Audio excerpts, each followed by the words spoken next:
म्हणून एक पार पाडतो फक्त. जाता जाता एक प्रेमाचा सल्ला माझा, संगत चांगल्याची करा, गळ्यात पवित्र तुळशीची माळ घाला, फक्त मरायच्या आत घाला, मरायच्या आत घाला. कारण तसा देह पवित्रच होत नाही आपला. तुळशीचा स्पर्श झाल्याशिवाय देहाला पवित्रता नाही. म्हणजे भगवंताचं नाम मुखात आणि गळ्यात तुळशीची माळ, मग पवित्र तो होय हरिपाठ कीर्ती, मुखी जरी गाय, मग त्याचा देह पवित्र होतो. पवित्र तुळशीची माळ घाला, नाते सांभाळा, रक्ताची नाती तुटू देऊ नका. आज या नात्यांना नजर लागली. संपत्तीला माणसं किंमत देतात, नात्याला नाही. संपत्तीपेक्षा श्रेष्ठ रक्ताची नाती असतात, याची आठवण ठेवा दादांनो. आज भावाभावामध्ये किती मोठं वैर आहे. 25 वर्ष इतके एकत्र राहतात दोघं, दादा दादा दादा दादा. 25 नंतर असा काय बिघाड होतो का दोघं एकत्र राहायलाच नको म्हणतात. विनंती करून चाललो आपल्याला पुणेकरांनो, जेवणाकरता तुमचा अख्खा जिल्हा बोलवा, जेवण करील, निघून जाईल. पण ज्या दिवशी खरंच तुमच्यावर वेळ येईल ना, फक्त रक्ताचा भाऊच कामात येईल, याची आठवण ठेवा. हीच नाती कामाला येतात. बहिणीनो, हा भाऊ तुम्हाला विनंती करून चाललाय.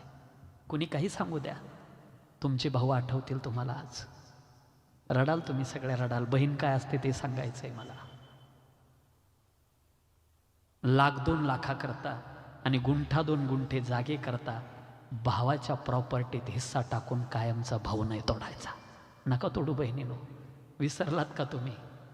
अरे काहीच्या उदरातून जन्माला आलात ना. तुम्ही शाळेत जायच्या लहान होत्या, चॉकलेट जर भेटलं तर तुम्ही एकटीनं कधीच खाल्लं नाही. चॉकलेट हातात पडलं का घरी लहाना भाऊ रोज भांडण करणारा तो डोळ्यासमोर येणार. तुम्ही चॉकलेट घरी घेऊन जाणार, दाताने 2 भाग करणार, एक मोठा आणि एक लहाना. मोठा भाग लहान्या भावाला आणि लहाना भाग खाणाऱ्या तुम्ही बहिणी होत्या ना. कुठे गेल्या आज या बहिणी? या बहिणींची गरज आहे. मग ते बाबा, आपल्या सप्तशृंगीच्या गडावर पायऱ्याने आपण जातो, एक जागेवर टन आहे बघा.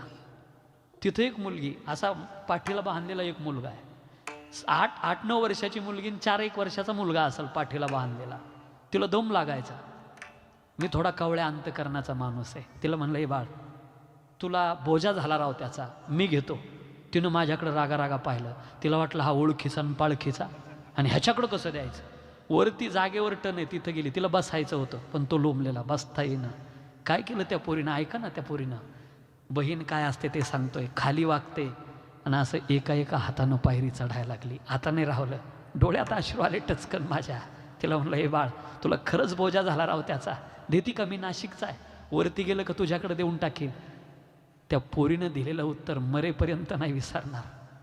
त्या पोरीनं मला सांगितलं, महाराज, तुमचं 2दा ऐकलं का त्याचा बोजा झाला असेल, त्याचा बोजा झाला असेल. कसा बोजा होईल महाराज? तो माझा सक्का भाऊ आहे. आपल्या लक्षात आलं की नाही कुणास ठाऊक. घरी आलो आणि त्याच दिवशी डायरीत एक वाक्य लिहून ठेवलं, भाऊ किती वजनाचा असू द्या, बहिणीला भावाचा बोजा कधीच होत नसतो, कधीच होत नसतो. आणि तुम्हाला एक विनंती भावानो, बहीण आल्याशिवाय दिवाळीचा आणि रक्षाबंधनचा सण नाही साजरा करायचा.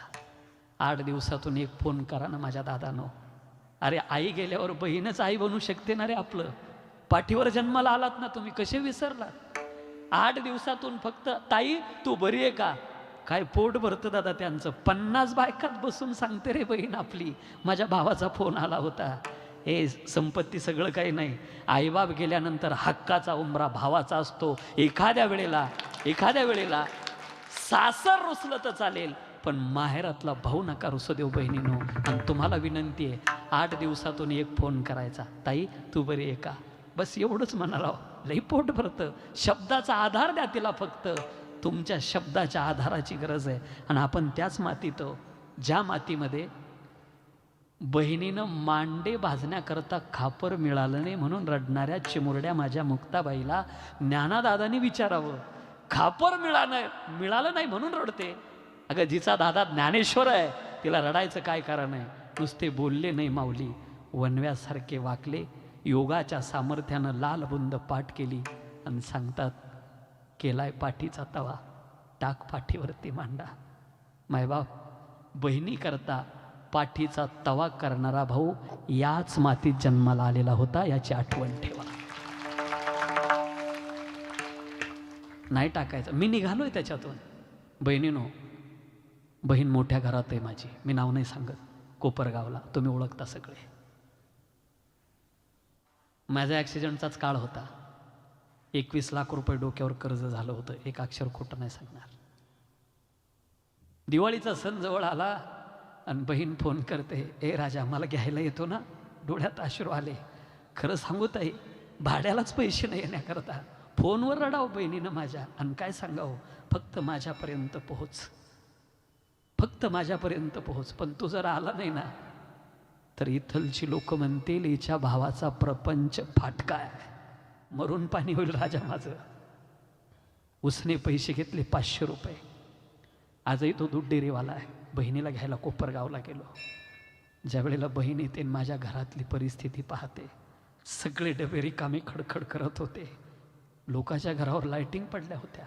माझ्या घरात देवापुढं दिवा लावायला तेल नव्हतं बहिणीनं. लोकांचे लेकरं गुलाबजांबू खात होते, माझे लहान लहान लेकरं पाहत होते. ही अवस्था बहीण पाहते, गळा धरून रडते माझा. आणि काय सांगते माहिती का, ए राजा, एका आईच्या उदरात जन्माला आलो आपण, पाठीवर जन्माला आले मी. तुझी लहान लहान लेकरं आहे, तुझा प्रपंच रस्त्यावर नाही येऊ देणार. ही श्रीमंत बहीण तुझ्या पाठीशी कशाला काळजी करतो. 11,000 रुपये द्यावे आणि सांगावं, माझ्या डोळ्यासमोर एकदा तुझ्या लेकरांची दिवाळी कर. बहिणीच्या पैशावर दिवाळी करणारा हा भाऊ तुमच्या पुढं उभा आहे आज. ज्या दिवशी बहीण जाण्याकरता निघाली, हलकी साडी घेतली होती 500 रुपयाची.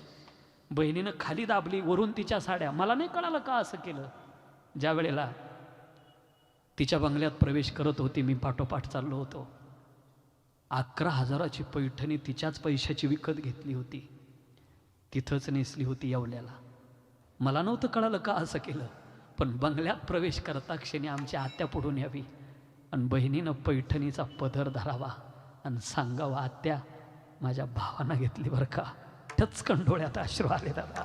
अरे आपल्या नावाच्या पाठीमागं आपल्या भावाचं नाव शाबूत ठेवते, तिला बहीण म्हणा दादा, ती बहीण असते. विनंती करून चाललो आपल्याला, बस या कीर्तनातून एका जरी बहीण भावाचं भांडण मिटलं ना तर सार होईल गड्या, माझ्या कीर्तनाचा सार होईल. काही नाही, तुमचं रक्त आहे ना. जर बोलत नसाल ना माझ्या दादानं, तुम्ही माघार घ्या ना. अरे ती आपल्या आईच्या ठिकाणी आहे ना बहीण आपली. सकाळी फोन करा, ताई जे झालं असेल मागचं सोडून दे, पण रात्री कीर्तनात ऐकलं आम्ही, संपत्ती नाही रक्ताचं नातं श्रेष्ठ असतं, म्हणून मागचा विषय टाकून द्यायचा आणि नवीन आता सुरुवात करायची गड्या. नाहीतर तुम्ही फोन करा ना बहिणीनो, तुमचं रक्त आहे, तुम्हाला माफ करील. म्हणून उद्या जर कुणी बोलत नसतील त्यांनी होऊन फोन करायचा. बहीण भावाचं नातं टिकवा दादा, याची गरज आहे. संपत्ती सगळं काही नाही, म्हणून झालेली सेवा माऊली ज्ञानोबरायांच्या चरणी समर्पित करून, भगवान दत्तात्रयांच्या चरणी समर्पित करून